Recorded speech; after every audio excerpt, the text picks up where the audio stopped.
il y a des moments où tu te dis, mais pourquoi tout ça? Pourquoi souffrir tous ces challenges? Alors que je pouvais être dans un environnement peut-être où je serais plus confortable et où peut-être que les gens comprendraient plus mon utilité. Il est le bioinformaticien que toutes les institutions s'arrachent. Juste après mon diplôme, franchement, c'était des salaires de ce qu'on appelle aux US six figures. Donc, c'est des salaires de plus de 100 000 $, n'est-ce pas, qu'on a laissé pour revenir. Et j'ose même pas dire les salaires qu'on paye ici parce que les gens peuvent me traiter un peu de fou, mais bon. Et puis, De l'Afrique CDC à l'OMS, Anastia Pastem Dakar, Amadou Diallo est le bioinformaticien de l'air. pour les jeunes de la diaspora, vraiment, vraiment, je les encourage à revenir. Je sais que c'est pas une décision facile, mais je les encourage de revenir parce que décomplexer et se dire que ce qui se fait là-bas, pourquoi ça passe faire ici? J'encourage les jeunes qui sont ici aussi, s'ils ont l'opportunité de voyager, mais de garder en tête qu'il faut revenir. Parce que je pense, donc, les choix qu'on prend de manière générale, donc, je dis toujours que les actions ont des conséquences. Donc, à chaque fois qu'on fait un choix, il y a toujours des conséquences derrière. Donc, voilà, ça, faut vraiment oser prendre des initiatives et faire des choses. Et puis, bon, prendre beaucoup de coups à côté, bien sûr, mais essayer d'esquiver le maximum qu'on peut. Et une fois que les résultats commencent à venir, les gens commencent à comprendre. Puis c'est là que, après, souvent, bon, il y a un peu plus de calme, si je peux dire de cette manière. Je vais le dire en anglais, learn how to get things done. Donc, faut vraiment savoir get things done. Quand on est présenté avec des tâches, même si a priori on ne sait pas comment les faire, être assez débrouillard pour pouvoir mettre en place des choses. Le succès a plusieurs visages. Tu parles de l'impact sur la communauté et sur les générations. Maintenant, comment est-ce que tu définirais le succès pour toi-même? Être utile à la société, quoi. Ça veut dire que pour toi, même au-delà de la communauté, ton succès, c'est toujours toi pour servir. Être utile à la société, ouais. Moi, je dis toujours, hein, c'est aux Africains de faire l'Afrique. Donc, il n'y a personne d'autre qui va venir faire l'Afrique.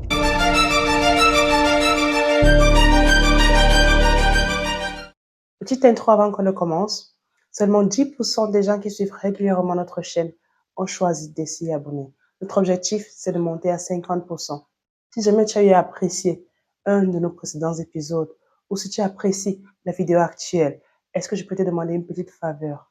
Celle de rejoindre ces 10% de personnes qui ont décidé de s'abonner. Et je m'engage en contrepartie à te fournir des vidéos de meilleure qualité, des invités de plus grand niveau et en même temps des sujets qui sont réellement importants pour toi. Est-ce qu'on a un accord?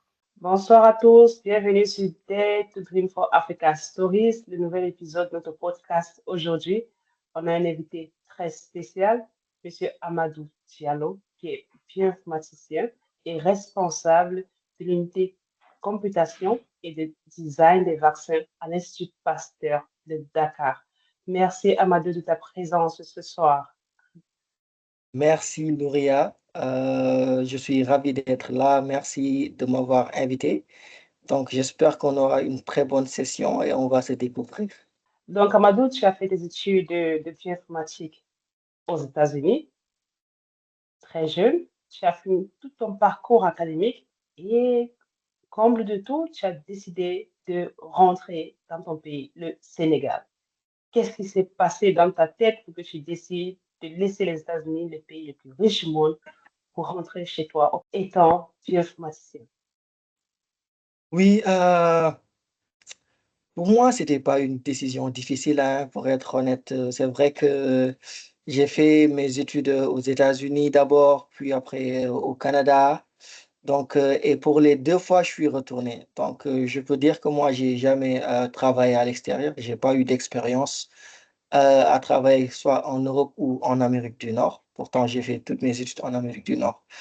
Parce que pour moi, dès le début, hein, dès la première année, après mon baccalauréat, quand je suis allé aux États-Unis, j'ai vite compris que ce que je voulais, c'est avoir un impact pour mon pays et pour mon continent. Donc, j'ai commencé l'université avec un mindset que je vais finir et que je vais revenir.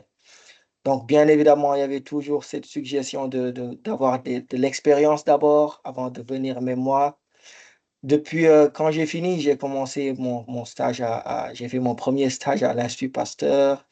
Donc, je suis passé de stagiaire, après j'ai gravi les échelons jusqu'à être aujourd'hui responsable de l'unité de Computational Vaccine Design.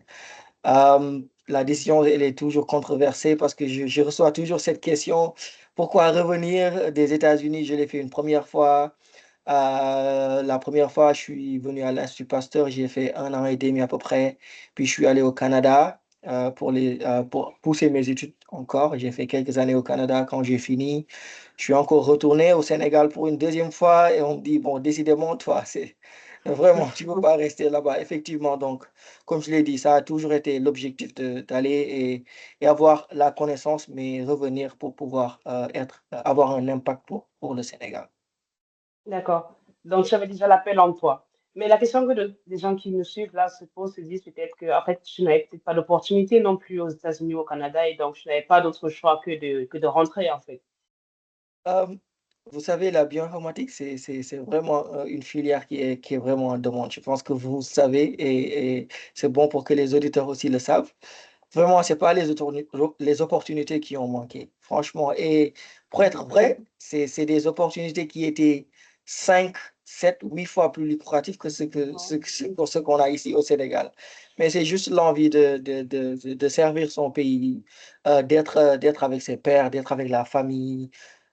Pour moi, tout ça, c'est vraiment important. Mais franchement, je pense que les salaires, quand je revenais du Canada en 2020, donc la deuxième fois que je revenais, juste après mon diplôme, franchement, c'était des salaires de ce qu'on appelle aux US six figures. Donc, c'est des salaires de plus de 100 000 $, n'est-ce pas, qu'on a laissé pour revenir. Et j'ose même pas dire les salaires qu'on paye ici parce que les gens peuvent me traiter un peu de fou, mais bon.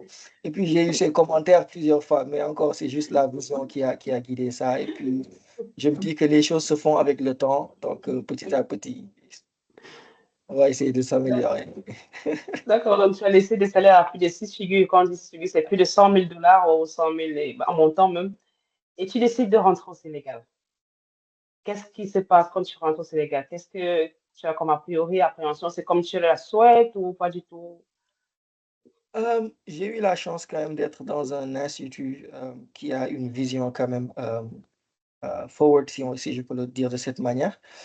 Donc déjà, pour trouver une opportunité, c'était difficile, hein. Je pense que quand je revenais pour une première fois en 2016, l'Institut Pasteur était, je pense, le seul institut au Sénégal qui faisait de la génomique de manière générale, n'est-ce pas? Donc, j'ai eu la chance d'être pris comme stagiaire. Donc, voilà. Je me dis que c'est peut-être le destin parce que si c'était pas l'Institut Pasteur, je serais obligé de rester, j'aurais été obligé de rester aux États-Unis.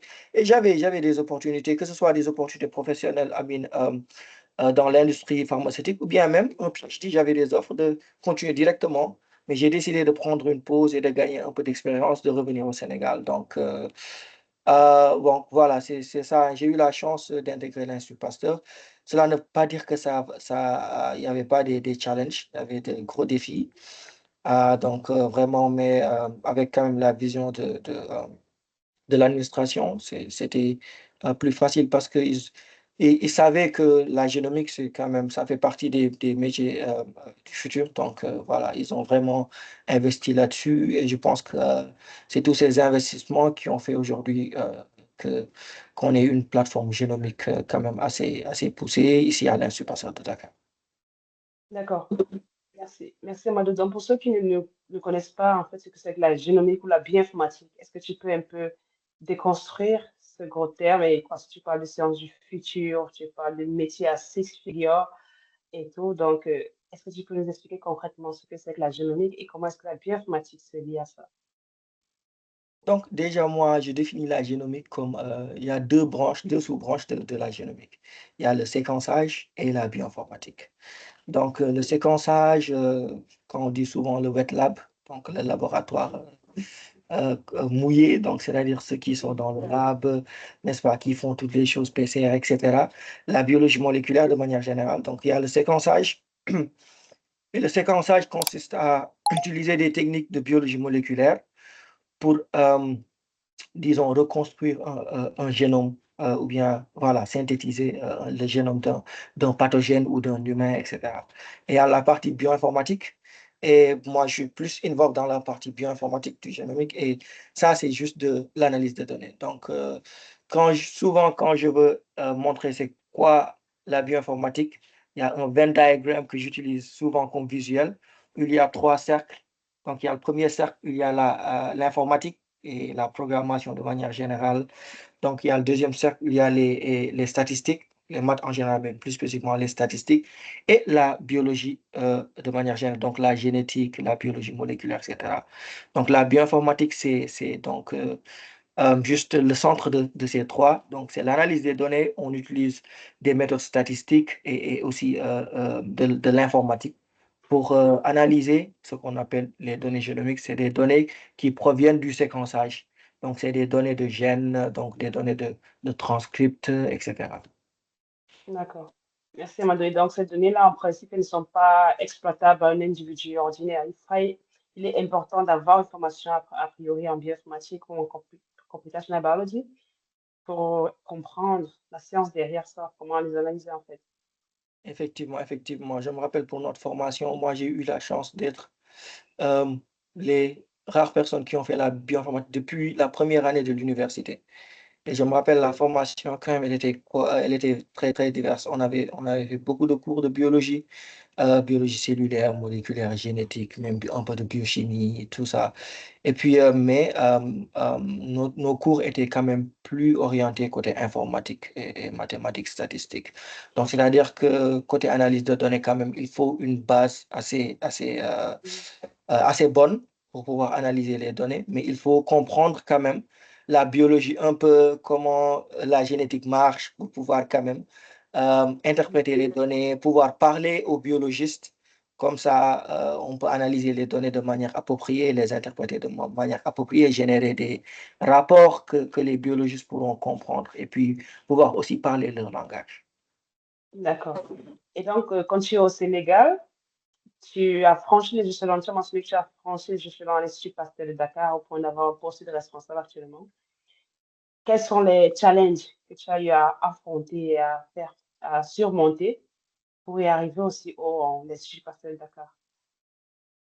Euh, donc, je pense que les challenges ici, c'est que quand on commençait à faire tout ce travail-là, c'était un peu méconnu de la population. Donc, les gens ne savaient pas vraiment ce que c'était.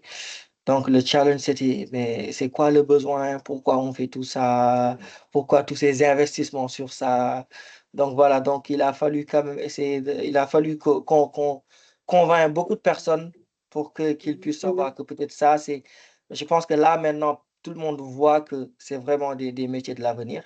Mais c'était pas très évident ici en Afrique, surtout en 2016, en 2017.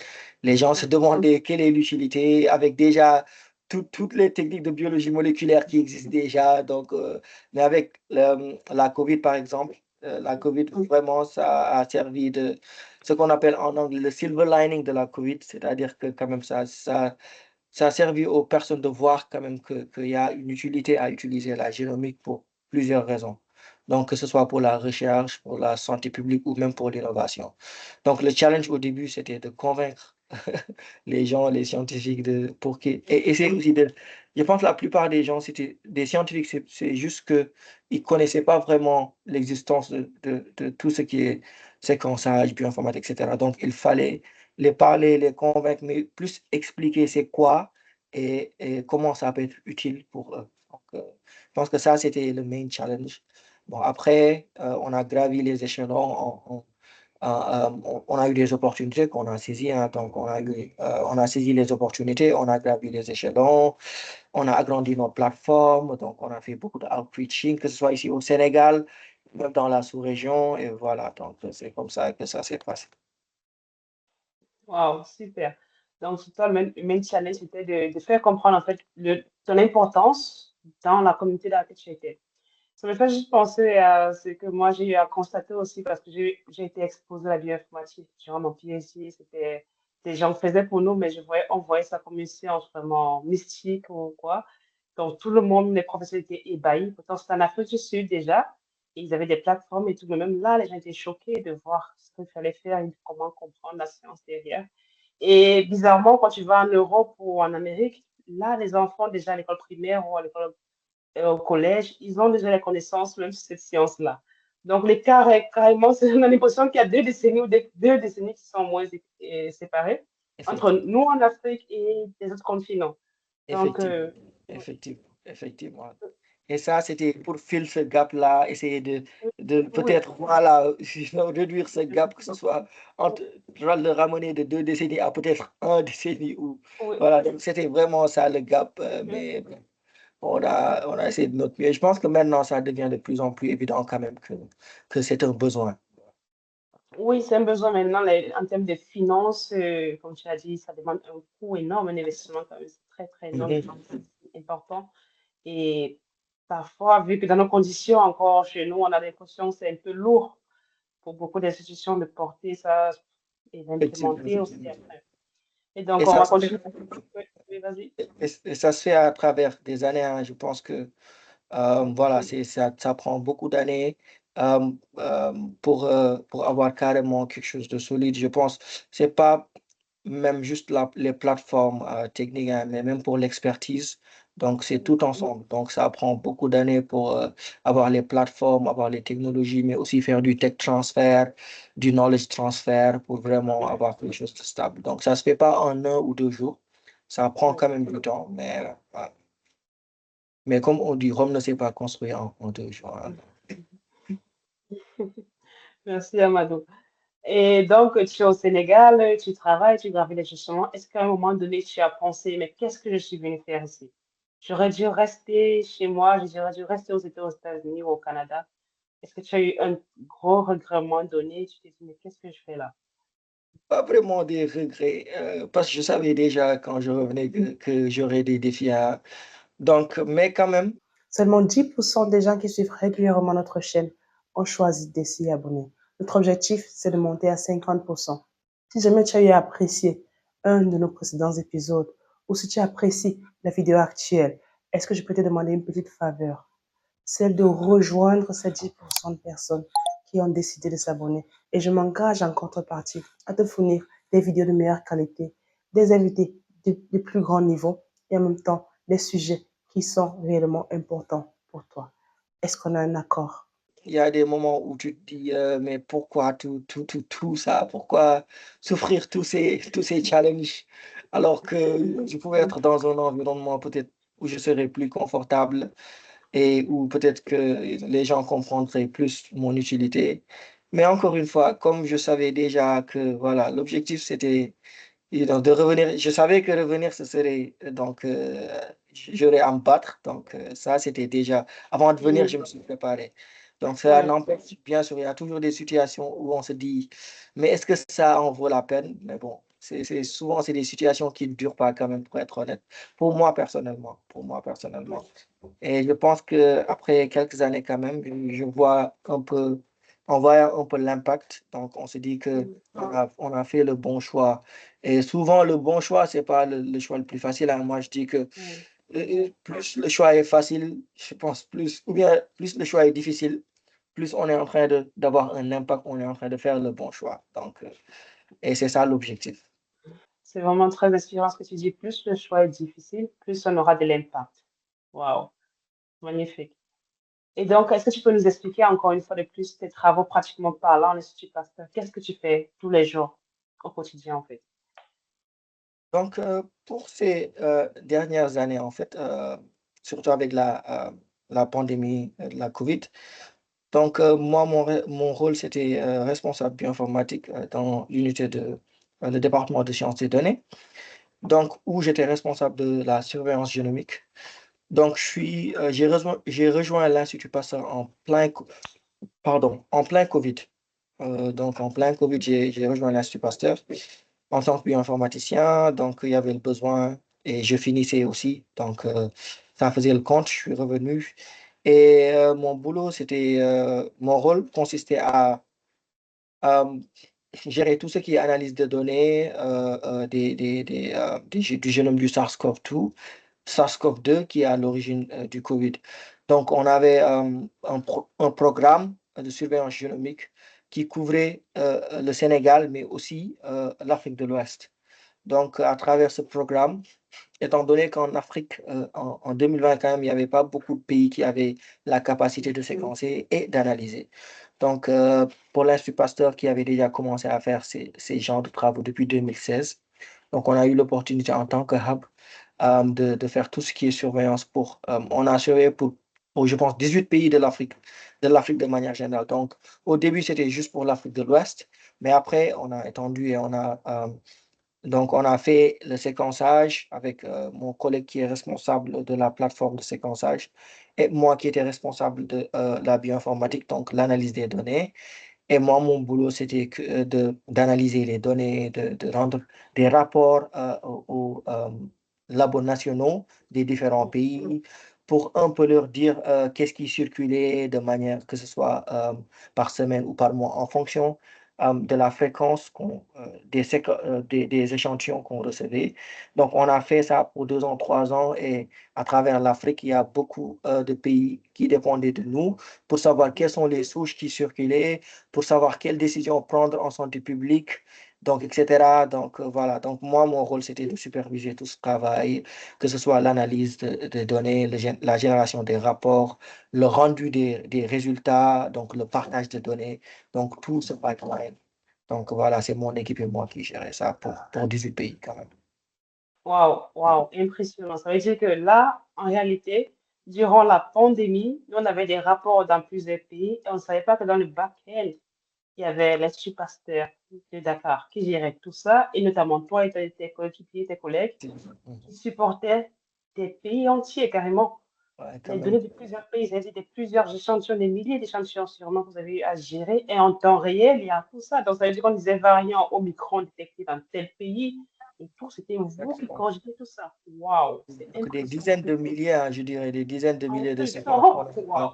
à analyser. Et puis, en même temps aussi, on faisait de la formation. Donc, voilà, on a fait beaucoup de formations. On est allé dans plusieurs pays pour essayer d'installer le système qu'on utilisait pour qu'ils aient un peu d'indépendance. Donc, on essayait d'allier, voilà, donc l'assistance, mais aussi euh, essayer de voir comment on peut faire pour que les autres pays aussi puissent être indépendants et puissent aussi faire leurs propres choses.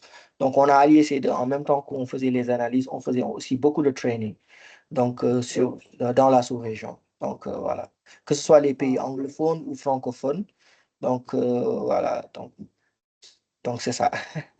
Waouh, c'est impressionnant. J'ai juste une question parce que tu m'as dit que tu as fait un parcours de bioinformatique de la base, c'est-à-dire en première année. Qu'est-ce qui t'a piqué pour aller choisir spécifiquement cette filière-là au sortir de ton baccalauréat? OK. Donc, moi, j'ai toujours aimé l'informatique et les mathématiques. Les mathématiques, surtout, les mathématiques, c'est. Donc, je suis passionné des mathématiques. Donc, en fait, même quand je faisais mon cycle de bachelor aux États-Unis, on a le choix de faire plusieurs filières. Donc, moi, j'ai fait double major. Donc, j'ai eu un bachelor en maths et en bioinformatique parallèlement.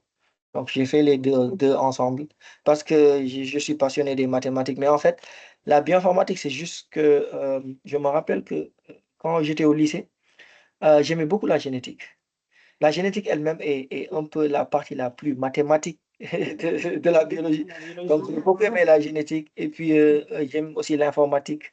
Donc, quand je suis allé aux États-Unis et je ne savais pas vraiment quoi faire, donc la première année, et que je prenais juste les cours de base, j'explorais, donc j'ai vu la bioinformatique, j'avais jamais entendu parler de bioinformatique, mais quand j'ai vu la bioinformatique, que c'est allié l'informatique à la biologie et surtout à la génétique et à la génomique, donc automatiquement ça m'a frappé à l'œil, je me suis dit voilà, ça c'est ce que je cherchais et que je ne savais pas que je cherchais. Donc voilà, donc c'était très intéressant d'appliquer l'informatique à la biologie, c'était nouveau. Donc, j'ai fait ça, je ne pouvais pas ne pas faire les mathématiques. Donc, j'essayais de faire les mathématiques aussi longtemps que je pouvais. Donc là, je fais plus de maths, donc, parce qu'après, j'ai continué juste avec la bio-inf, parce que je pense que c'était plus utile que de faire juste. Je pense qu'avec les mathématiques, c'était juste peut-être faire un doctorat et puis être un professeur, faire de la recherche.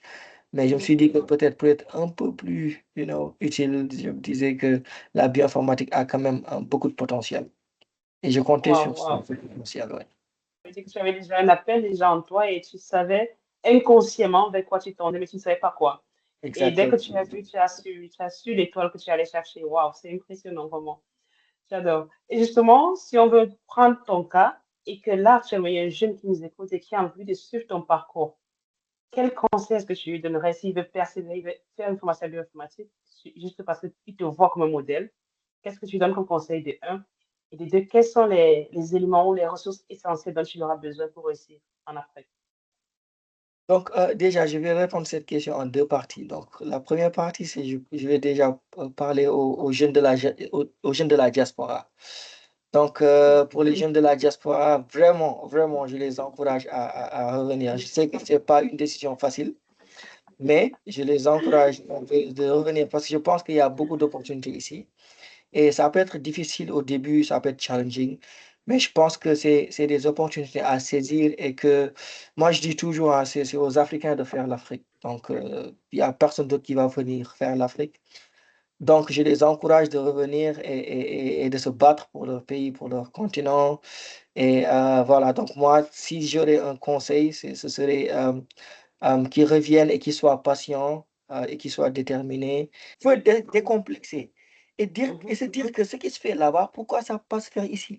Pourquoi on Oui. peut avoir les mêmes plateformes? Pourquoi on peut avoir le même impact? Pourquoi on peut avoir... Donc, il y a tout ce qui... Moi, je me dis que j'ai fait toutes mes études là-bas, mais ils sont ni plus intelligents, ils sont ni plus débrouillards. Non, non. Donc, qu'est-ce qui bloque? Pourquoi? Voilà, c'est quoi le problème? Pourquoi on ne peut pas être aussi ambitieux et mettre des choses en place, avoir des plateformes de dernier cri comme eux, hein, et faire les choses qu'ils font, avoir les impacts, les mêmes impacts qu'ils ont pour leur population, avoir ces impacts pour notre population. Je ne vois pas d'obstacle à part nous-mêmes, hein, on est nos propres obstacles. Donc Ouais. voilà, c'est ça, il faut vraiment oser prendre des initiatives et faire des choses, et puis bon, prendre beaucoup de coups à côté, bien sûr, mais Ouais. essayer d'esquiver le Ouais. maximum qu'on peut. Et une fois que les résultats commencent à venir, les gens commencent à comprendre. Puis c'est là que, après, souvent, bon, il y a un peu plus de calme, si je peux dire de cette manière. Ouais. Ouais. C'est Ouais. c'est vrai. Et que je pense que long terme, ça va en valoir la peine. Et pour les jeunes qui sont là, je dirais de commencer le plus tôt possible. Euh, c'est quand même difficile un peu quand on est ici en Afrique parce qu'il n'y a pas vraiment euh, tous- la formation manque, tu sais, les opportunités manquent et tout. Mais je pense que là, comme je l'ai dit auparavant, il y a quelques minutes, les gens sont de plus en plus conscients. Donc déjà, être déterminé et commencer tôt pour les gens qui sont là. Donc commencer tôt, même si ça veut dire faire du autodidacte. Il y a maintenant l'Internet et il y a toutes les ressources. Donc, et apprendre la programmation le plus tôt possible, être curieux. Euh, la biologie moléculaire, même si on veut être bioinformaticien, c'est une chose, je pense, qui est très importante. Donc, être curieux, voir c'est quoi la biologie moléculaire, quelles sont les techniques utilisées, quels sont les types de données qui sont générées. Donc, commencer tôt et être déterminé. Et j'encourage les jeunes qui sont, de la même manière que j'encourage les jeunes de la diaspora de revenir, j'encourage les jeunes qui sont ici aussi, s'ils ont l'opportunité de voyager, mais de garder en tête qu'il faut revenir. Parce que je pense que c'est toujours bien de voir ce qu'il y a ailleurs, n'est-ce pas? D'être exposé à ça et de voir ce que les gens font pour avoir cette ouverture d'esprit et pour mieux comprendre le besoin et ce qu'il y a lieu de faire ici en Afrique. Ouais. Donc, s'il y a des opportunités de partir, il faut partir. Que ce soit des opportunités de short term, 3 mois, 6 mois, 2 années, ou bien des doctorats ou des postdocs, il faut partir et explorer, mais revenir et puis voilà, essayer d'avoir le maximum d'impact qu'on peut avoir. Merci beaucoup, Amadou. Vous êtes magnifique réponse. Je reviens juste sur ce que tu as dit la dernière phrase, c'est il faut partir et revenir. Ça me marque parce que parfois, quand on est chez nous, on voit des choses, on se dit, ah, c'est la même chose tous les jours, c'est la routine, c'est ceci. Pourtant, quand on voyage, on va chez les autres. Et quand on revoit ces mêmes choses, on se dit, ah, tiens, ce sont les mêmes choses encore. Tiens. Donc, en fait, la science que je faisais là-bas, c'était une science, mais sauf que les process sont plus améliorés. C'est plus ordonné, c'est plus cohérent. Donc, tu vois que le gap n'est pas si grand, c'est juste que dans la tête, on n'a pas mis certaines choses en place et c'était une rigueur. Et qu'il faudrait apprendre de ces gens la rigueur, manier le penser, comme tu as si bien dit, et justement revenir transmettre ça chez nous. Et moi, je m'amuse souvent avec des amis, on voit que des gens qui sont partout dans les grandes institutions. Ils disent, mais je suis surprise de voir toujours comment je suis dans la plus grande institution au monde. Mais je vois des machines aussi basiques que je vois dans mon pays. Je suis vraiment choquée. Mais c'est Effectivement. la même chose partout. Oui, c'est la même chose partout. Et donc, ça change ta manière de penser parce que tu te dis, en fait, cette même science, tu peux l'appliquer chez toi. Et tu te dis que j'ai déjà les outils, tu sais comment je peux le faire. Et ça te rend ça plus facile. C'est plus du geste, tu as l'impression que ton rêve n'est plus si inatteignable, n'est plus si hors de portée. Donc, j'apprécie vraiment ta manière de penser. Tu as séparé les deux. Les gens sont de la diaspora, n'ayez pas peur de rentrer. Ça sera difficile, soyez patient et déterminé. Et déjà, il y a des opportunités parce qu'il y a des gens qui supplient les gens de la diaspora de rentrer.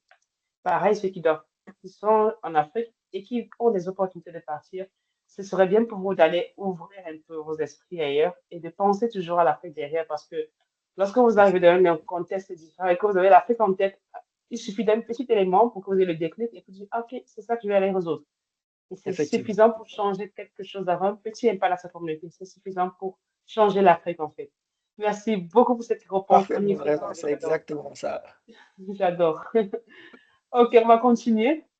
Tu as parlé de knowledge transfer, tu as parlé de tech transfer et tu as fait des activités par rapport à ça. J'ai vu que tu es consultant pour l'Africa CDC, tu es consultant pour l'OMS, tu es consultant pour Wellcome Policy Science. Waouh, ça veut dire quel est l'impact que tu souhaiterais réellement avoir en plus de ce que tu as déjà à Pasteur au travers de ces organismes qui te côtoient, qui t'appellent. Oui, donc c'est toujours le outreach, si je peux l'appeler de cette manière, hein. Donc c'est essayer juste d'étendre mon impact à travers le continent et ne pas juste peut-être m'arrêter au Sénégal. Euh, c'est vrai qu'en tant que Sénégalais, donc la priorité c'est bien sûr le Sénégal, mais on essaie notre maximum d'étendre cet impact à travers le continent. Et il y a des fois notre problème avec l'Afrique francophone, c'est language barrier, n'est-ce pas? Exact. Donc, comme j'ai un peu eu la chance d'avoir fait des pays anglophones, donc cela me permet un peu de pouvoir étendre donc mes connaissances et comme vous l'avez dit, je consulte pour l'OMS, l'Africa CID, etc. Et souvent c'est dans le cadre de knowledge transfer. Donc, qu'est-ce qu'on peut faire pour que les différents pays qui n'ont pas encore la capacité de faire ce qu'on fait actuellement ici au Sénégal et à Dakar, pour qu'ils puissent aussi le faire. Parce que l'idée, c'est pas juste de garder ce qu'on a ici hein, comme technologie, mais c'est de pouvoir partager, de pouvoir mettre en place des mécanismes pour que chacun d'entre nous, par exemple, avec les initiatives de l'Africa CDC qui couvrent, je pense, à peu près 50 pays du continent, en presque tous les pays du continent, essayer de mettre en place des mécanismes pour que tous ces pays soient indépendants côté surveillance génomique plutôt, surveillance des pathogènes. Je pense que c'est un outil maintenant très important pour la santé publique, n'est-ce pas? Et voilà, donc c'est juste essayer d'étendre l'impact hein, pour que ce soit au-delà du Sénégal et qu'on puisse servir toute l'Afrique. Wow. C'est super. Donc, en fait, tu sais que tu as déjà un impact au Sénégal et tu penses que, puisque tu es utile parce que tu parles français, tu t'exprimes en français et tu t'exprimes également en anglais, tu serais d'autant plus utile dans les régions, ces deux régions d'Afrique, en fait, parce qu'il y a la région francophone, la région anglo-saxonne. Donc, tu penses que tu peux faire le maximum encore pour toucher plus de personnes et donc d'avoir un impact qui sera à long terme et renouvelé sur longtemps aussi dans la Exactement. communauté. Voilà, à Super. partir de l'impact, je ne sais pas si j'ai de l'impact, mais en tout cas, c'est ce que je veux. Donc, je fais mon max pour avoir cet impact-là. Donc, mais je ne sais pas, pour quand j'ai cet impact, je ne sais pas actuellement si vraiment il y a de l'impact encore. Mais bon, Mais si l'OMS t'appelle déjà, c'est que tu as un impact. on espère bien. Bon, Si l'Afrique CDC t'appelle, c'est que tu as quand même cet impact quand même. Ça veut dire que tu es quand même très, très, très, très, très, très powerful. Ça veut dire que mine de rien, s'il y a des experts à sélectionner le monde en bioinformatique, on se dit on a piqué Amadou. Diallo pour venir transmettre ses connaissances. C'est-à-dire qu'on te considère comme quelqu'un qui a de la valeur. Et on sait qu'automatiquement, tu vas toucher ne serait-ce qu'une personne. Donc, pour moi, oui, tu as déjà de l'impact parce que ces gens-là, t'es crédible, c'est déjà quelque chose d'important. Ça me fait plaisir parce que c'est ça l'objectif. Donc, de toute façon, c'était ça l'objectif quand on revenait. Donc, voilà. Donc, c'est Donc, lié l'utile à l'agréable. Donc, voilà, ça fait oh, plaisir. donc, tu es sur le chemin, en fait. Voilà, exactement. Mais tu vas continuer davantage parce qu'on a besoin que tu touches encore plus de personnes. Voilà, on fera de notre mieux en tout cas. Voilà. Quelles sont les leçons les plus précieuses que tu peux retenir? Euh, Moi, je compte beaucoup sur la patience, hein. J'ai parlé de patience un peu plus tôt là parce que Mhm.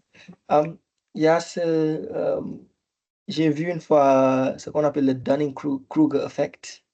Il faut Mhm. peut-être voir sur Google Dunning-Kruger effect. Donc, c'est Mhm. juste une figure qui montre un peu euh, quand on cherche de l'expertise. Le début, quand on a un peu de connaissances, on pense connaître beaucoup, mais plus qu'on creuse et puis on voit l'étendue d'un domaine, on voit que peut-être qu'on connaît moins qu'on pense connaître et ça rend quand même humble.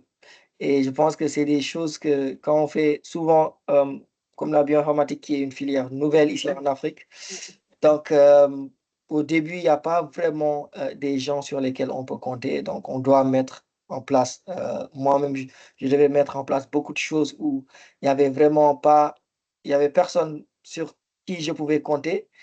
Donc, facilement, tu deviens humble, n'est-ce pas? Tu commences à voir tes limites, mais avec la Oui. persévérance, avec la patience quand même, petit à petit, tu commences à gagner de l'expertise et tu commences à voir ton impact et tu commences à voir les choses plus claires. Donc, c'est cette idée de patience, de ne pas juste abandonner très tôt et de se dire qu'ah, voilà, ça devient trop compliqué, donc on arrête, on va voir autre chose, etc. Donc, être patient, savoir que chercher la connaissance, c'est pas du tout facile. C'est des hauts et des bas et il y a des moments où on est vraiment humble. Oui. Il faut juste persévérer et voilà, avec le temps, ça va venir. Oui. Et justement, est-ce que tu as des personnes qui t'ont inspiré, qui t'ont motivé, qui influencent ton parcours quand tu étais dans ces moments-là, par exemple? Euh, je dirais, pour moi, dans ma vie personnelle, ce serait plus ma famille, hein. Donc, je ne pourrais jamais remercier mes parents assez parce qu'ils ont quand même beaucoup sacrifié pour que je puisse avoir les opportunités que j'ai eues aujourd'hui. Donc, voilà, donc j'ai toujours su compter sur eux, ce que je pense qui est très important. Donc, souvent, l'aspect social aussi est très important. Et je pense que c'est un des avantages de l'Afrique vraiment, hein. Je pense qu'ici, on a une culture très sociale. Je pense que ça, c'est across the board, c'est à travers toute l'Afrique, hein. Et je pense que ce soutien est très important. Donc, voilà, le soutien de la famille, des amis, mais c'est bon toujours d'avoir un cercle sur des personnes sur lesquelles on peut compter. Donc voilà, Mhm. toujours moi, c'est mes proches qui m'ont les plus influencé et soutenu. Donc voilà. Ok, d'accord. Merci, Amadou. Et donc, on continue sur tes perspectives d'avenir pour l'Afrique. Le succès a plusieurs visages. Tu parles de l'impact sur la communauté et sur les générations. Maintenant, comment est-ce que tu définirais le succès pour toi-même? Je pense que ouais, toujours l'idée, c'était juste de venir et de contribuer à l'avancement de l'Afrique aussi. Ça peut être à petite échelle peut-être, mais pour moi, ça revient à l'impact hein, de manière générale. Euh, je ne peux que quantifier mon succès sur l'impact que je pense avoir. Comme je l'ai dit tantôt, l'Afrique doit être fait par les Africains. Donc, pour moi, c'est là le succès. Honnêtement, laisser des opportunités quand même qui ont été beaucoup plus lucratives pour peut-être venir ici, essayer de mettre des choses en place. Je pense pour moi, c'est ça le succès. Savoir que on a quand même de l'impact, hein, savoir que quand même on contribue à améliorer la vie des personnes. Moi, je suis très orienté santé publique. Donc, tout ce que je fais, j'essaie de penser à comment ça va améliorer la vie des personnes. Donc, pour moi, c'est juste ça le succès, hein. Être utile à la société, quoi. Ça veut dire que pour toi, même au-delà de la communauté, ton succès, c'est toujours toi pour servir. Être utile à la société, ouais. Ok, wow. Ok, donc c'est que ça que tu souhaites toute ta vie pour réussir, ce n'est que d'être utile pour la société. La société, je On pense peut que pas, on peut pas dissocier ça de toi, en fait. C'est collé voilà, à toi. voilà. Ok. Et ça commence bien Intéressant. sûr avec la famille, après la Mhm. famille, après ma société plus proche, après le pays, le continent, etc., même au niveau mondial, mais quand même être utile à la société. Oui, ok. Je sais que tu as déjà parlé de ça, tu as mentionné la diaspora de rentrer, ceux qui sont en Afrique de partir, mais avoir l'Afrique dans la tête. Mais si tu avais un seul message unique à passer encore à nos jeunes frères et sœurs africains, où qu'ils soient dans le monde et qui nous suivent, qu'est-ce que tu leur dirais? Euh, je leur dirais que c'est toujours difficile, surtout quand on est étudiant, hein, c'est toujours difficile de voir le bout du tunnel, mais d'être persévérant, voilà, d'être persévérant, d'être curieux, de saisir les opportunités surtout. Je pense que surtout nous Africains, des fois, on n'a pas vraiment cette culture à saisir les opportunités, vraiment. Donc, on est toujours un peu, on est toujours un peu trop prudent de prendre des risques, je dirais, hein, de prendre des risques parce que qui ne risque rien à rien, comme on le dit. Voilà, donc, voilà, être persévérant, prendre des risques, saisir les opportunités qui se présentent. Aussi, je vais le dire en anglais, learn how to get things done. Donc, Hmm. faut vraiment savoir get things done. Quand on est présenté avec des tâches, même si a priori on ne sait pas comment les faire, être assez débrouillard pour pouvoir mettre en place des choses. So, ça, c'est une chose que j'ai lu quelque part, ça fait des années de cela, mais ça m'a vraiment marqué et j'essaie de faire de mon maximum to make sure that get things done. Quel que soit le challenge, quel que soit le défi, get things done. S'il faut approcher des personnes qui ont de l'expertise, s'il faut aller faire de la recherche soi-même, donc par, par quelques moyens que ce soit, quand on a une tâche ou un challenge, make sure que we get things done. Figure it out and make Ok. things work. Yes. Wow. Ok. Get things done. Ok. Get Thank things you. done. Yes. Merci beaucoup, Amadou. Et si tu devais écrire l'histoire de ta vie, quel titre donnerais-tu à ton livre? Ça, c'est une question difficile. Donc, les choix qu'on prend de manière générale, donc, je dis toujours que les actions ont des conséquences. Donc, à chaque fois qu'on fait un choix, il y a toujours des conséquences derrière. Donc, action, conséquence. Donc, je dirais, moi, si je donnerais un titre à ça, je dirais peut-être à quelle fin. Ça serait plus une question qu'un titre. Essayer de toujours penser Ah, à quel soit le choix qu'on fait, ou le choix qu'on prend, ou les décisions qu'on prend, toujours penser à quelle fin, n'est-ce pas? quelle fin? Parce que savoir que toutes les actions auront des conséquences. Donc, Mm. et toujours garder ça en tête. À chaque fois qu'on entreprend une chose, toujours garder en tête à quelle fin. Je pense que moi, personnellement, ça m'aide beaucoup à rester focus sur mes objectifs et à ne pas être distrait. Donc, c'est Mhm. toujours une question que je me pose à chaque fois que j'entreprends quoi que ce soit. Ouais. Wow. Magnifique. Merci beaucoup pour ce beau message, Amadou. Merci infiniment. Je sais que tu seras avec nous à nouveau, Déto Africa Academy cette fois-là, pour faire un live exceptionnel où tu Effectivement. vas nous parler de la bioinformatique, les carrières bioinformatiques. Pour tous ceux qui sont passionnés, il ne faudrait pas manquer cet événement exceptionnel.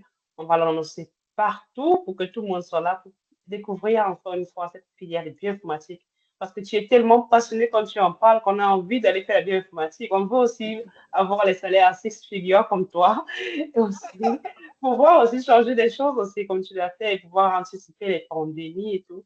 Et je pense que beaucoup de jeunes en bénéficieraient de ton expertise déjà pour cette interview et aussi dans l'autre que tu vas faire dans quelques jours. Merci à vous et bonsoir à vous. Et franchement, ce fut un plaisir de vous parler et de parler de mon parcours. Et franchement, je pense que ça, c'est une très bonne initiative et je pense que c'est une chose à encourager et je ferai de mon maximum pour contribuer le plus possible. Comme vous le dites, je suis très passionné, donc j'essaie de faire mon mieux pour attirer autant de personnes que je peux. Merci beaucoup, Amadou. Bye bye. Bye bye.